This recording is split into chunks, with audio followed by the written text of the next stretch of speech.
would say my most important relationships I've had that have been really important to my career early on was with the lecturers who I did my internship with. They gave me a lot of really important contacts, really interesting contacts I could get in touch with. And then next up would be my supervisors for my master's thesis, my master's project, one of which, Anne-Marie Wyman's, the same as my internship supervisor. And the other, Rita Trezero, was my supervisor for my master's project. And having her as a contact has been really helpful, where, you know, she set me up with my first job straight out of university, working with her and Sloan Digital Sky Survey. And she's also just been, you know, a really great person to be able to get in touch with and ask for help and ask for advice and ask for, you know, like any information and things. Has been really great. I would say those are the two most sort of important ones. But I think in general, one of the beauties of the St Andrews Physics Department is that I really got to know all of the lecturers really well, and they've all been a massive help. So like, I wouldn't want to underplay the impact that any of the lecturers have had, where it's been outside of just lectures, also just like advice and help. And, you know, like a lot of the lecturers have also just been really helpful in figuring out, you know, like, well, what I want to do and this kind of thing. So in general, in terms of my career, the really important contacts were my lecturers at university. I think making connections is very important, especially in like the science world, and especially as a woman. I mean, it's important for both genders, all genders, but there is sort of studies been shown that you know, in general, in like applications and stuff, and like getting awarded applications, men tend to have a slightly higher rate than women. But if the people who are like assessing the work or, you know, approving the applications and stuff know the woman, they get graded on the higher curve, the same as the men. So it's always good making contacts. I would say the best way to go about it while you're at university is find people in the faculty who are doing something that you're interested in. So for example, I found multiple people working at St Andrews who were interested in, you know, physics education and education research. And I just went and spoke to them. I sent them an email saying, hi, I'm really interested in your work. Could I come and talk to you? And I arranged a meeting. And I think I met with about 5 or 6 different members of the faculty and just said, I'm really interested. How did you get into it? What was your path here? And from that, it not only teaches you a lot about how they got into the field, but it also opens that door for them to go, oh, there's a topic in this thing. I remember that student got in touch with me because they were interested in it. I'll let them know that there's opportunities or that there's, you know, things going on. So through me telling the lecturers, like, I'm interested in what you're doing, please tell me about it, I had a few of them reach out like, oh, there's this opportunity or this person that you should speak to, or, you know, this volunteering situation that you could help in. So I think just find people that are in the field you want to do and just talk to them, because most of the time, in my experience, everybody that I've reached out to has been totally happy to just have a little chat, whether that's a Skype call or meeting them in person. Obviously not as doable right now, but or even just an email conversation. Just find people that you're that are doing what you want to be doing, and just email them, say, hi, I'm excited about what you're doing, can we chat about it? That's my recommendation. I think you've got to have a certain amount of sort of self-motivation and be able to, you know, just like get on with things. I think also, I mean, all of this, I feel like all the things I'm going to say, they sound very sort of cliche, but I guess they're cliche for a reason. But preferably you want to be like excited and motivated by the work, but also be able to, you know, when you've got to just get your head down and get on with boring stuff, a little bit of that like motivation, just like plow through and get stuff, you know, like finished up when you need to. I think also another skill which is often overlooked in environments like this is the ability to ask other people for help. That's something that has been totally like really valuable to me in my career so far, has been being able to be like, either I don't know how to do this, I don't know what I'm meant to be doing, I can't schedule my time properly, or like, you're always going to have a hard time at some point in your career. Asking for help is the best way to get around that.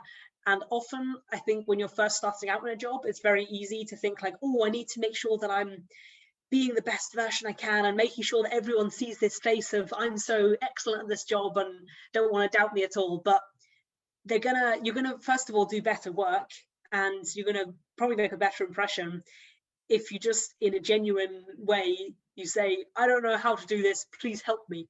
Like, once you're outside of university, like in the world of work, you know, everybody's got to help each other out. Otherwise it's, you know, you can't get anywhere completely by yourself.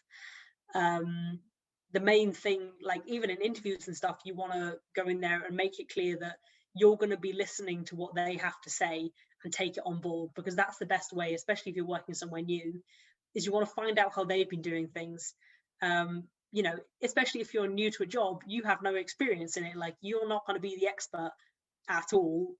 The people who are there have been there for years, they're the experts, and you can go and ask them and get that information, and they'll be very happy, in my experience at least, to share all that help. So I'd say the main skill, or the main trait that I think is useful, is being able to be a bit humble and being able to just like ask for help when you need it, and then run with that information and really listen and really take it on board. But you know, your whole time in any kind of work environment, it's all a learning experience. I'd say, you know, just as much, if not more than uni, but there's no exams. Hooray! Or usually no exams. So just, you know, ask for help and listen to the help and take that on board. That's what I would say.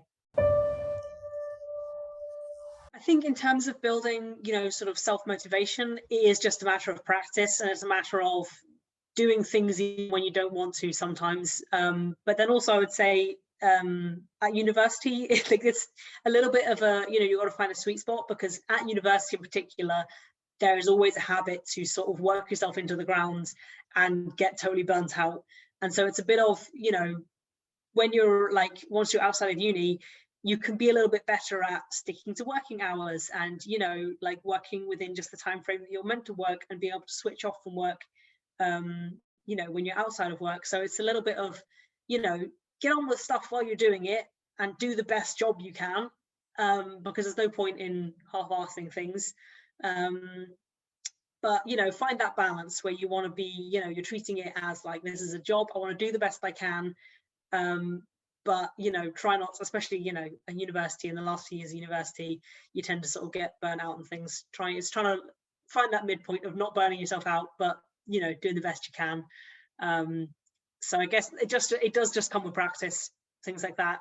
I mean, I'm still, you know, working on self-motivation and things, like it's something that I'm striving towards, but I think it's going to be a learning process for me for a while, as I'm sure it is for a lot of people. And then in terms of being able to ask for help, again, practice, basically. Like, I think, again, while you're at university, it's very easy to feel like, okay, I'm in this just like by myself and I've got to just do it all and get the grades and blah, blah, blah. But like, and, you know, you're getting assessed on all your grades and things. But realistically, once you're out of university, people aren't going to be assessing your, you know, final results as, you know, like as like a, you know, you get a final number on this thing. And generally when there are like checkup assessments and things in work, it's just to check that you're doing okay and that you're managing the workload, and, you know, is the workload you've been given suitable for you, and is there anything you can do to improve it? So like, it's switching from that mindset of like, I'm all in this by myself and I have to do everything by myself and get it all totally, you know, done, like, because I'm going to get like judged on it kind of thing, to being like, okay, we're in a team, whether you're, you know, actually in a working team or even just like part of a company or part of a group, whatever, having that sort of mentality of like, you know, we're all in this together.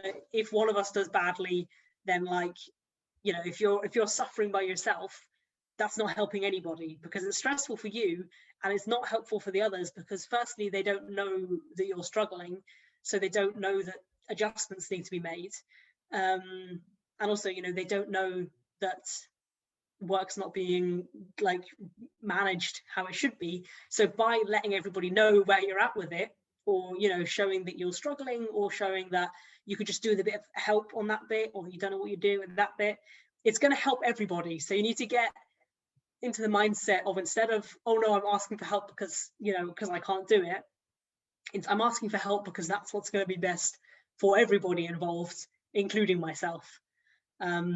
Yeah, so basically for both of them, it's practice. And just, even sometimes you might feel a bit silly, or, you know, you might think, oh, I don't know, maybe this is a silly question to ask, or are they going to laugh at me for this? But everybody's been in that position, and everybody is, you know, will remember being in their first job or whatever and being like, you know, not having any clue what they're doing. So they're all going to understand if you're asking questions. I think they'll respect that, in my experience at least.